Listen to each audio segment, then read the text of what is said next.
Hey, hello, and welcome to our audience members joining us from across the globe. I'm Raymond Karim, the Chief Program and Development Officer here at the Arab Gulf States Institute. We're excited to bring you this conversation today on the outcomes of the first European Union Gulf Cooperation Council Summit that took place on October 16th with Mr. Luigi Di Maio, the EU Special Representative for the Gulf region. Mr. Di Maio has been the EU Special Representative for the Gulf region since June 1st, 2023. Previously, he served as Minister of Foreign Affairs of Italy from September 2019 to October 2022.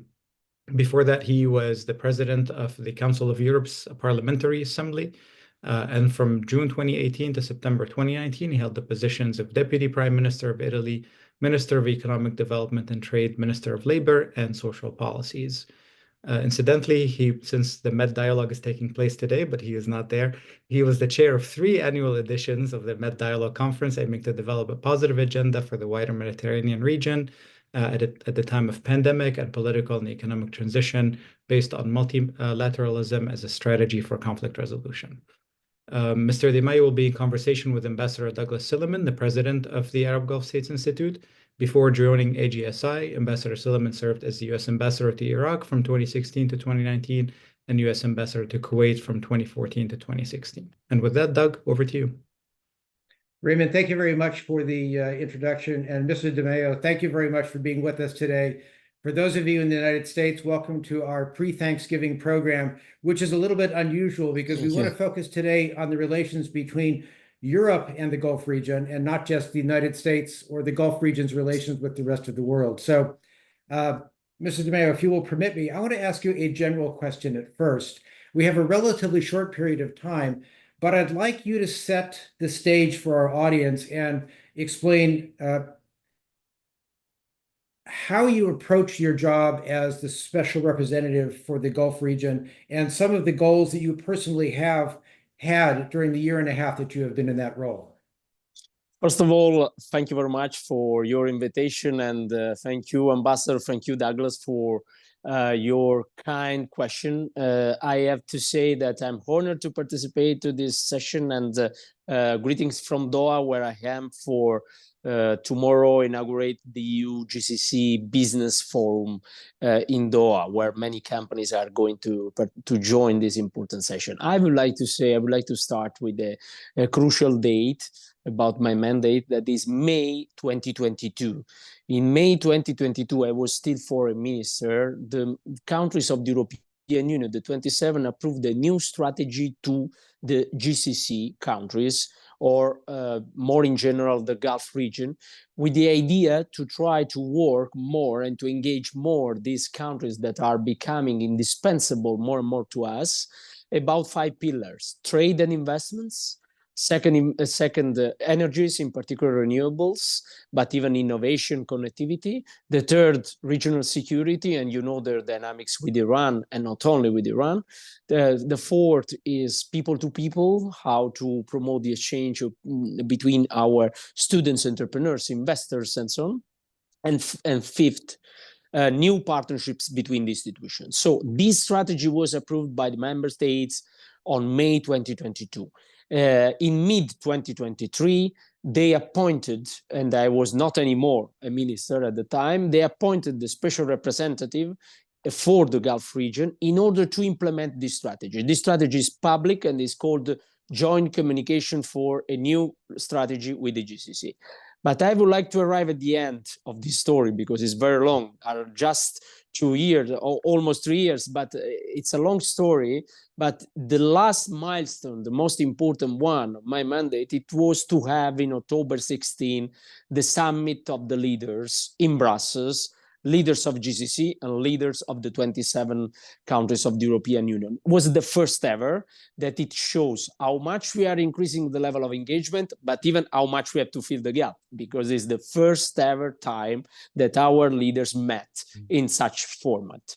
This is very important in order to say that now we have a final statement of the highest level meeting with Mohammed bin Salman came to Brussels, the Emir Al Thani came to Brussels, and others, in order to implement more and more the strategy of May 2022. In the meanwhile, we have new structured channels. We have created new structured channels of cooperation with the GCC countries. During the 2024, and I finish with mentioning these 5 points that are very important for me. During 2024, on January 2024, we established the first ever structured security dialogue as senior officials, EU-GCC. Our senior officials are working together in the framework of a structured security dialogue on cybersecurity, disaster preparedness, maritime security, counterterrorism, and counterproliferation, and so on. Second, in May 2024, this year, of course, we had the first ever high-level forum of the Ministers of Foreign Affairs under Chatham House rule. Is a first ever, but European Union has not such a format with other kind of, this kind of format with other partners. And it's very important because under Chatham House rule, closed door session, our Ministers of Foreign Affairs can speak about the main topics about security and cooperation without the necessary formal conclusions. Third, our young diplomats. We have a new program of joint simulation and joint training of the young diplomats GCC EU in Bruges, the Bruges College, the College of Europe. GCC is sending every year. This year was the first, but next year there will be another edition. They are sending their diplomats in order to be trained with a joint simulation with our young diplomats, and this is even a form of preventive diplomacy. Fourth, we opened the first ever European Chamber of Commerce in the Gulf in Riyadh, May this year. We inaugurated it, and this is very important for the investments and for the relations.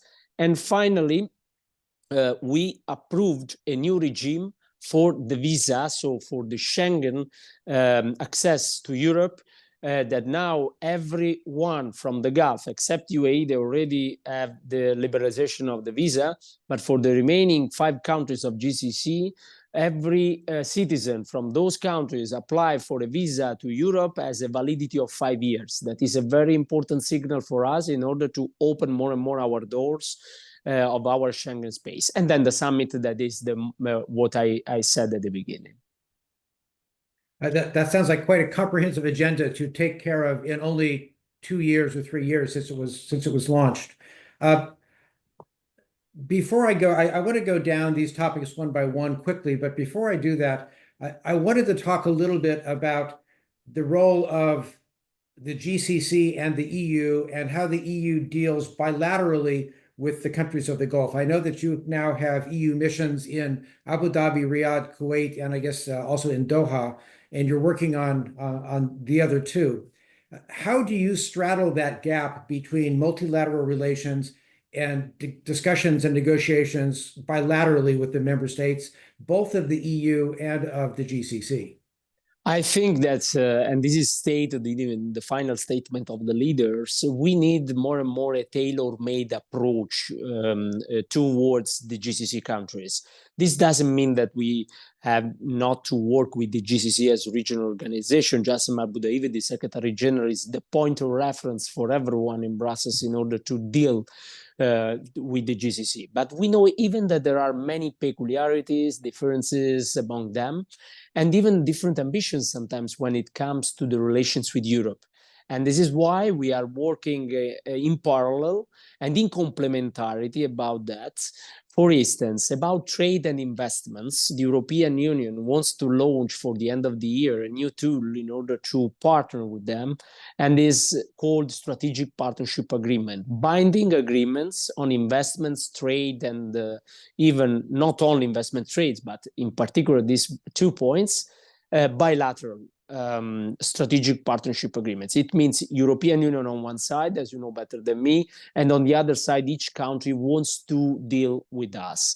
This is a very important opportunity, and this process doesn't affect the regional free trade agreement ambition that we have, that the ambition to deal on the free trade agreement at regional level, but these 2 parallel processes will go in parallel and in complementarity.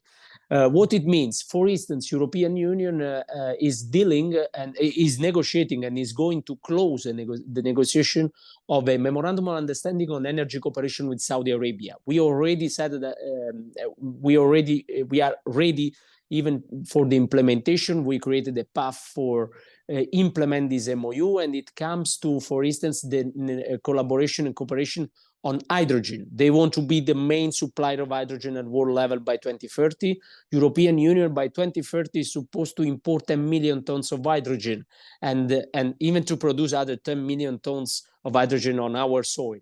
But this it means that we need reliable partners, and they were reliable partners for the fossil fuels in the past. Some of them are still reliable partners on the fossil fuels. So it means that we had a good test in the past about how to work with them on the supplies of energy, and now on the renewables is the same.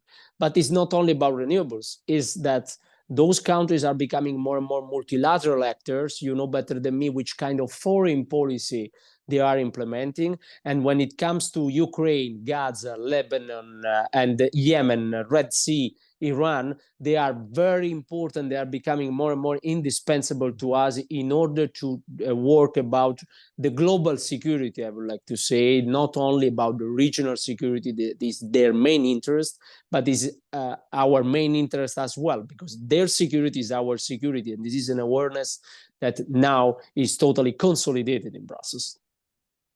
Well, let me stay on energy for just a moment, particularly in your agreement with Saudi Arabia. You mentioned sort of an agreement on hydrogen and hydrogen trade in addition to what Europe is doing on its own. What discussions have you had regarding the current fossil fuel mix? Because in the past, the Gulf has provided a lot of the oil and some of the natural gas for Europe, and Europe seems to be moving more toward dependence on liquefied natural gas as you have converted parts of your electricity generation, closed a few nuclear power plants in some countries. So have you had ongoing discussions with either bilaterally or with the GCC on the mix of traditional energy supplies coming from the Gulf to Europe? We can say that even for geographical reasons, the peak of the discussion between EU and GCC about that was at the COP28 in Dubai last year. Mm-hmm. That first of all, it was a success thanks to the very good teamwork between a country like Emirates that had the presidency at the time, and even partners like EU that are very important in terms of benchmark that we want to set for the climate ambitions and the climate diplomacy. I have to say that COP28 was a success because Emirates and other countries of the region were able to get the trust of the so-called global south about the climate negotiation, to bring all together in a very important goal that was the goal about transitioning away from fossil fuels. And this sentence was probably the most ambitious language of a COP. Of course, COP29 was very different in terms of not only of results, but even in terms of perception. But this testifies how much the countries of the GCC are becoming multilateral players, and not only about the security, but even about climate, about energy. And I have to say that the coordination with them in view of the COP, of the COP conferences, is always very strong. And I can say that even about the transitioning away from fossil fuels, the discussion is there. And sometimes we have not the same opinions, and sometimes we have different positions, but we believe in the coordination among us because, as I said, they are partners. And if we can synthesize what we mean about this partnership, the idea in May 2022 that I mentioned with the new strategy, it was to elevate the level of the partnership at level of strategic partnership. When the leaders met in Brussels on October 16, they agreed to launch the Strategic Partnership for Peace and Prosperity, EU-GCC. And this is obviously only a sentence. Now the real challenge is the implementation of the final statement. I don't want to be naive. I know very well the value of a final statement of the leaders, but I know as well the value of the implementation of a final statement like that. But there are many opportunities in that final statement, even about the cooperation on the climate negotiations and the climate diplomacy. So let me move where you started your discussion of the 5 key goals for this partnership with trade. There's a lot going on the trade front between Europe and the Gulf. Certainly, I want to start with the beginning of negotiations or discussions with the GCC itself, the Secretariat for a free trade agreement between the EU and GCC. What kind of progress have you made, and what kinds of issues remain in that discussion with Justin Badawi and his staff? I think that obviously, as you know better than me, this is a competence of the Commission, in particular of the Trade Commissioner, that during the last term, we are still in the transition for a few days, but the latest, the most recent commissioner was the Vice President Dombrovskis, and now is going to be a portfolio of the Commissioner Šefčovič, that is a former commissioner and a former Vice President of the Commission. I'm saying that because during 2024, the main year of my mandate, we worked hand in hand with Vice President Dombrovskis in order to try to revive this negotiation that I have to say is a very bad symbol of our relations, because unfortunately this trade negotiation is stuck since 35 years. There are officials in the DG Trade in Brussels that are younger than this negotiation. And I have to say, and there are even many officials in the Ministry of Trade of the GCC countries or the GCC organization that are younger than this negotiation. And I have to say that our goal is to have, and we are having, informal talks in order to revive and, even if I may, upgrade this negotiation, because it started 35 years ago. You can imagine which kind of word and even which kind of negotiation and regulatory framework and even in terms of the technical frameworks and technical tools there were 35 years ago. But this is why I mentioned the strategic partnership agreement. The strategic partnership agreement is even a way in order to deal bilaterally with those countries without in a way killing the free trade agreement at regional level, but starting to work, for instance, for step by step on some points that are sensitivities of those countries. For instance, investments. Saudi is investing $3 trillion in Vision 2030. We have a huge number of companies, investors, but even firms that are coming from Europe there, are going from Europe there to Riyadh to take this opportunity. And sometimes we receive a lot of questions, issues that we would like to facilitate. And this tool might be a very good tool in order to deal about that. The same to Qatar, the same with Qatar, the same with UAE. UAE is a point of reference for our business community in Europe. And the same for Kuwait. There are many projects that are very interesting and so on. Oman, about hydrogen. Many companies in Europe already signed contracts with Oman about the production of green hydrogen on their soil. Bahrain, that is very market friendly as country. We are working about their diversification program and so on. So what I'm saying is that in the meanwhile, we try to revive the free trade agreement at regional level. At the same time, we have to continue to work even bilaterally with those countries in order to have tailor-made processes, because at the end of the day, the final goal is to connect these two markets more and more that represent together the 20% of the global market. This is something very important for the investors and for the companies around the world.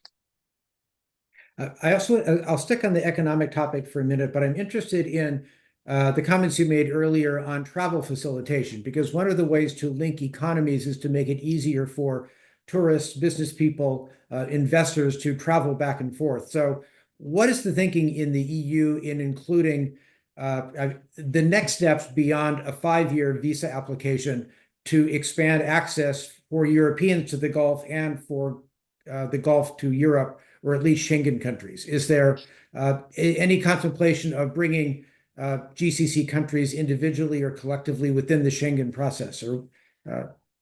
I have to say that, again, the final statement of the leaders was a very important, there is a very important commitment about that. Because, you know, when the bosses meet, it's very important then because what they state, what they agree, it's very important for the implementation the day after. And now, as I said, we are waiting for a commission fully in charge that should be will be. Now we can say, because today the commission got the confidence in the parliament, the final confidence in the parliament. So there will be the new college since next Sunday or next Monday. So since next week, it will be very important to start to deal about the visa liberalization. But as I mentioned at the beginning, as bridge in view of a liberalization, of a waiver about the visa, we created this multiple entries mechanism. And so the validity of a visa now, when they apply from the Gulf, is around 5 years. And this is very important because it's a sort of bridge in view of a strong process of liberalization. What will be the method? These are technicalities in the hands of the new commissioner and in the hands of the new commission in general, because of course it's a very collegial decision. But I have to say that I'm optimistic. I'm optimistic because the leaders recognize the importance to work about that. And of course, the main requests, bilateral requests from the Gulf are trade and visa when it comes to bilateral points that are there since years. As you know better than me, in 2021, UAE got the waiver, the liberalization. So now there are the remaining 5 countries that they have the regime of 5 years in view of a liberalization. Well, my wife and I have traveled extensively. I guess that's an understatement around the world over our careers. And one thing that I will say is we have always found Italian tourists every place we've gone, which has always been a relief to see some familiar faces in interesting places. Inshallah, as they say in the Gulf, inshallah. No, and I know that the Emirates has already really opened up tourism to the outside. The Saudis are investing tens of billions of riyals in expanding their own tourism industry. So I think that there will be a lot of reasons why Europeans may want to travel to the Gulf in the near future. And I have to say even vice versa, and not only for the tourists, because we are seeing a huge request from students, researchers, and entrepreneurs, investors. So it's a very good flow on both sides that we have to open as much as we can. Let me move on to security issues, because I think the regional security cooperation piece between the EU and GCC and GCC countries can be particularly important if it is successful, as you hope it will be. I want to start in the Red Sea, mostly because that is where there is a specific EU security operation, Operation AGSIW, being led to help escort, I presume, EU shipping traffic through the Red Sea to try to prevent attacks by Ansar Allah, the Houthis, on that shipping. Has this been in the United States? There was some consternation that Europe, at least I should say, not all EU countries embraced Operation Prosperity Guardian, the US, British, with a couple of other European countries, operations in the Red Sea. What was the thinking behind setting up a separate EU-led maritime security regime in the Red Sea? And how is that being perceived both in the Gulf, but also in EU capitals? And is it something that is sustainable for the long term? As you know better than me, there are some member states that joined the operations with US and UK in the Red Sea. But Operation AGSIW is a defensive operation that mainly escorts commercial vessels along Gulf of Aden, Bab el-Mandab, Red Sea, and then to Suez. And it's very important to say that because it's perceived as a defensive mission in the region. And I have to thank the countries of the GCC that are giving logistics to AGSIW.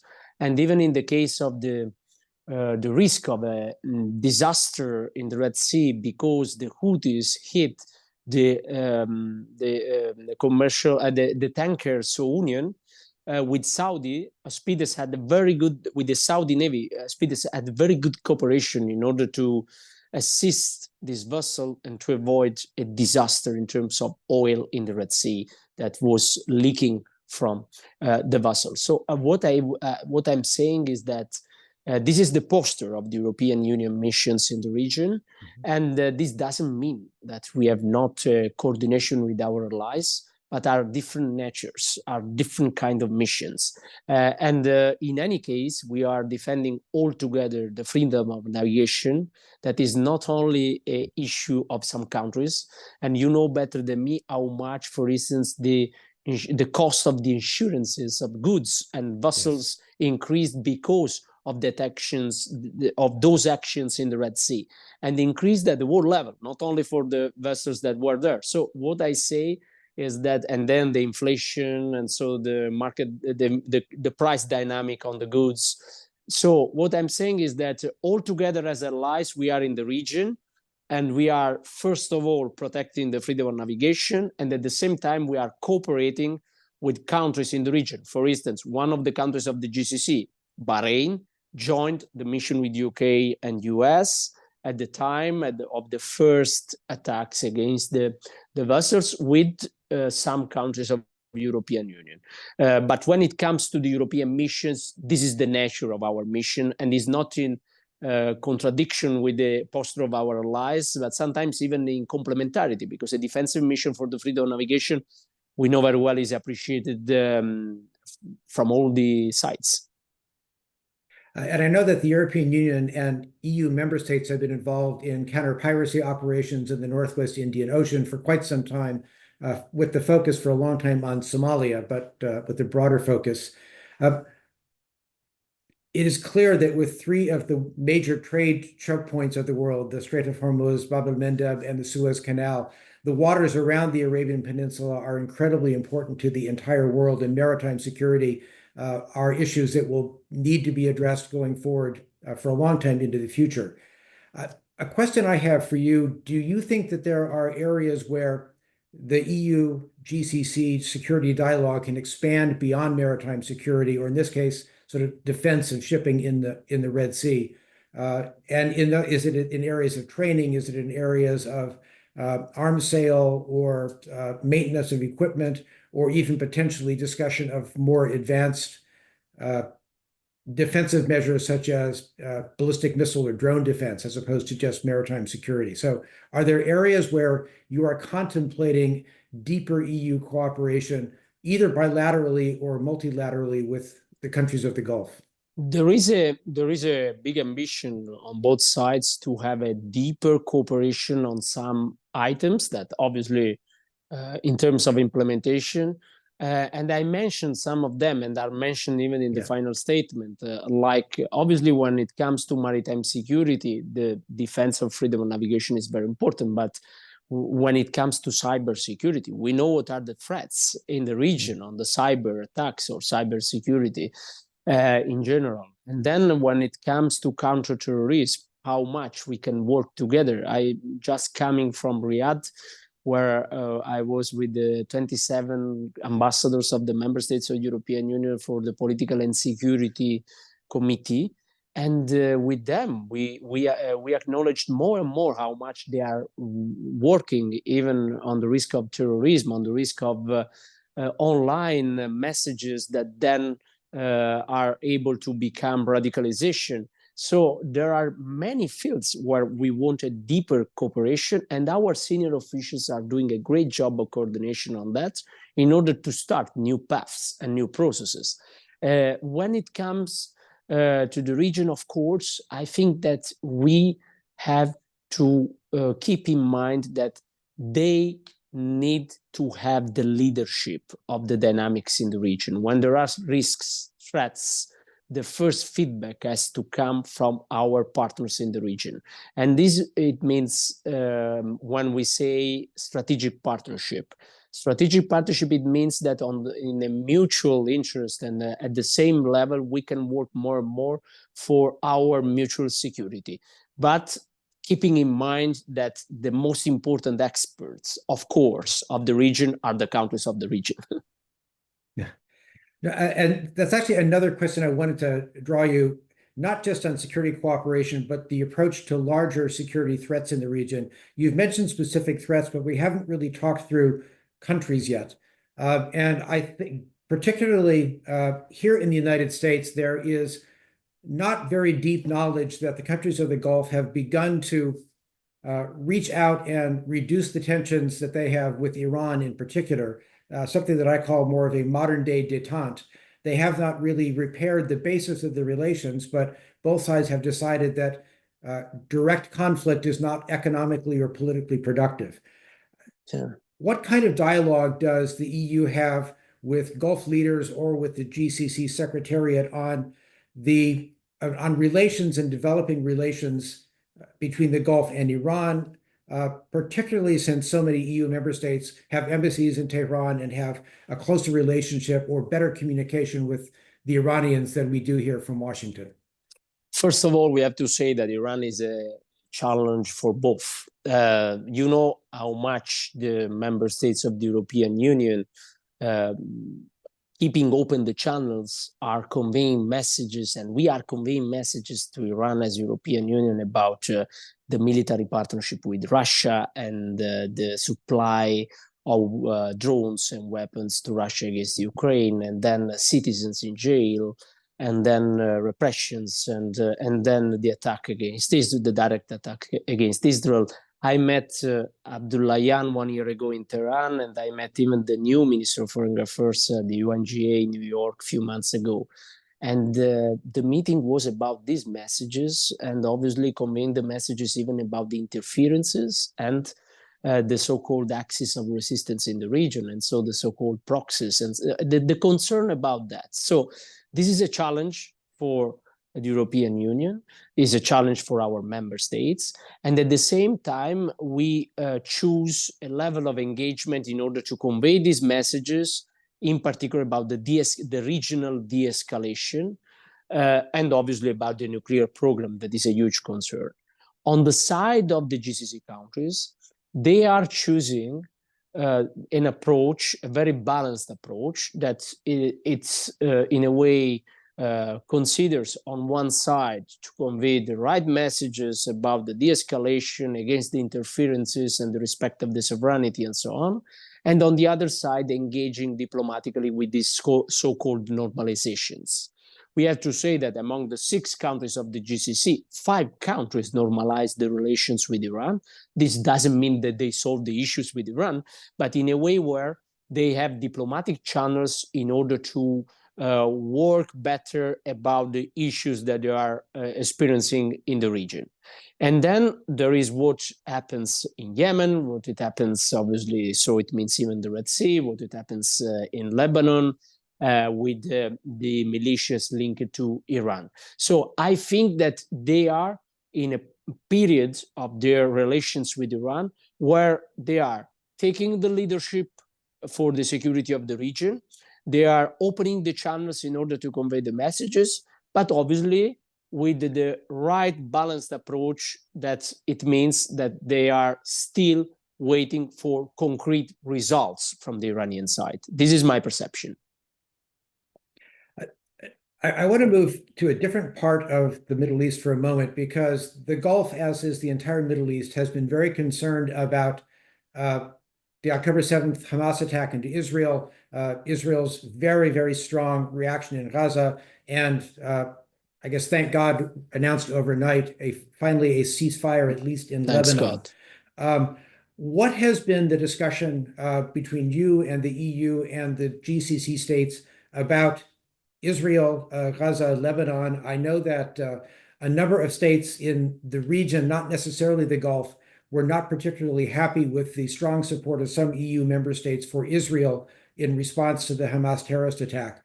What has been the tenor, and do you think that there is the possibility for EU cooperation with the GCC, perhaps for a day after scenario in Gaza, or potentially producing some sort of multilateral or UN-led peacekeeping operation at some point in the future once Gaza ceasefire is settled and we can move to a next stage?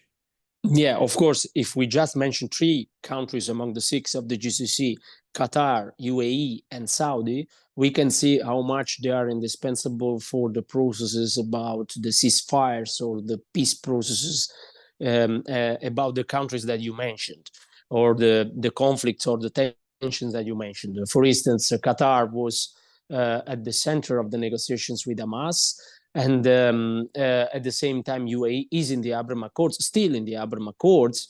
And this normalization path, it created very strong relations when it comes, for instance, to the delivery of humanitarian goods to Gaza, in Gaza. And Saudi is the point of reference for the implementation of the two-state solution. They launched the so-called Global Alliance for the two-state solution. If I'm right, it means are almost 90 countries involved in this global alliance. And they had the first meeting in Riyadh. The next one should be in Brussels in a few days or weeks, and next week. And it's very important to say about that, every country around the world knows that in order to deal about a ceasefire in Gaza, the implementation of the two-state solution, and even the creation of a state of Palestine, it's very important to engage the GCC countries. Not only them, because even Egypt, Jordan, we know how much they are influential, but there is this general awareness that those countries can play a fundamental role in order to achieve the goal. If you look at the final statement of the leaders in Brussels on October 16, the EU-GCC summit, we agreed about all the main topics of the multilateral agenda. So the leaders agreed about the ceasefire in Lebanon, and as you said, thanks God, we have a ceasefire in Lebanon. The leaders agreed about two-state solution and ceasefire in Gaza. The leaders agreed about about to defend the sovereignty of Ukraine. The leaders agreed about Yemen and the peace process in Yemen, and the UN wrote peace process in Yemen, and so on. Red Sea, Sudan, Somalia, and Iraq and Iran. So the alignment politically is very important. And if I may, on this part of the statement is not only a matter of implementation, because in this case, you know better than me how much is important that when 27 leaders on one side and 6 leaders on the other side, they meet and they agree politically on such important topics, it's already a message to the world that there is a huge alliance between two blocks in order to stop the war in Gaza, stop the war in Lebanon, stop the interferences in the Red Sea, and so on. I'm going to change a little bit the focus of the topics, because in my past experience, in my diplomatic career dealing with members of the European Union, there has been close cooperation on a number of issues between the United States and the European Union as a structure on a number of issues. So are there areas where you have a role in working with the United States or other European allies around the world, talking about any of these issues, whether it be high technology, whether it be travel facilitation, security cooperation, or simply trade and investment? Is there, do you consult in Washington? Do you consult in Tokyo or Seoul or Beijing or Moscow, for that matter, on where the European Union would like to go with the Gulf? According to the values of the European Union, our partner, and more than partner, our friends and partners in United States are always indispensable to us. And this is why the value of the coordination was at the core of my mandate. I had a strong coordination with our allies, and obviously, first of all, US among our allies. And when it comes, for instance, to Yemen, when it comes to the Red Sea and the security in the Red Sea, when it comes to the security in general around the region, I had very important meetings, and I am always in touch with people like the Special Envoy of US to Yemen, the MENA director at the White House for the president, Brett McGurk, but even at the Department of State, and so on. So I have to say that this value, this alliance around the values, it comes even when it comes even at the Gulf, when it comes to the Gulf, it's very important for me. And this is why I will continue. And doesn't matter what is the administration, I will continue to work in coordination with our allies. This is this European spirit, and this, if I may, is at the core of the spirit of the of the democracies, the core of the spirit of our member states of the European Union. In my position earlier in my career, I was following, among other things, potential Turkish accession to the European Union, and spent a lot of time in Brussels in coordination with officials in Brussels. One of the issues that we always tried to coordinate, but were often unable to get the priorities straight, was on human rights issues. And I'm curious, to what extent do you include human rights discussions in the Gulf in your discussions with the governments of the GCC or the GCC Secretariat itself? What is very important is that we have an exercise with each one of the GCC countries that is called Human Rights Dialogue. And it's a channel where our senior officials, they have a permanent discussion about the issue of the human rights. And during this discussion, during this dialogue, they raise even specific points. They have the opportunity even to discuss about very sensitive issues, but always in with a very important approach, keeping in mind that we are partners. And so both parties, they know very well that this dialogue has to be serious, because the partnership is linked even to how much we are able to improve on this dialogue. Obviously, is not one-side dialogue. Is European Union with the GCC and vice versa. And this is something that we are is a dialogue on which we are working very well, I have to say. Is not mainly my mandate technically, because we have a special representative for the human rights at world level, at global level, that it works even with the GCC countries. But of course, when it comes to human rights, all the mandates, all the strategies, obviously they have to consider this aspect. And this is why I think that with the countries of the GCC, there is a very good dialogue on that. Then I have to say that there are even many changes in the region, even linked to these transformation programs that are even considering and are implementing ambitious programs on the women empowerment and so on. And this is why I think that the idea to have the human rights dialogue as tool and to engage them about that, it was a very good idea at the time. And Luigi, if you'll forgive me, I would like to sort of close our conversation with a question from our audience, from Pasquale Borea, talking about people-to-people discussions and education. And are there discussions between the EU and the Gulf states about expanding higher educational ties, perhaps through the Horizon program, with which I'm only vaguely familiar? And what are the potentials, and how will they participate, or how can you expand educational programs between students and researchers from Europe and the Gulf? First of all, my best regards to Pasquale Borea, classic name from the Baltic countries, you can and I can say that what we did, I mentioned already the point of the young diplomats, no? And this program on the young diplomats for joint training, simulations, that is very important, because we are in a way bringing together, and we are bringing closer our diplomats of the future. My ideal ambition, my ideal program would be to try to translate what we are doing with the diplomats, with the young diplomats, to the young students, young researchers, because it's something that it means to invest in our future. But it's not in a way, I'm not only speaking about that.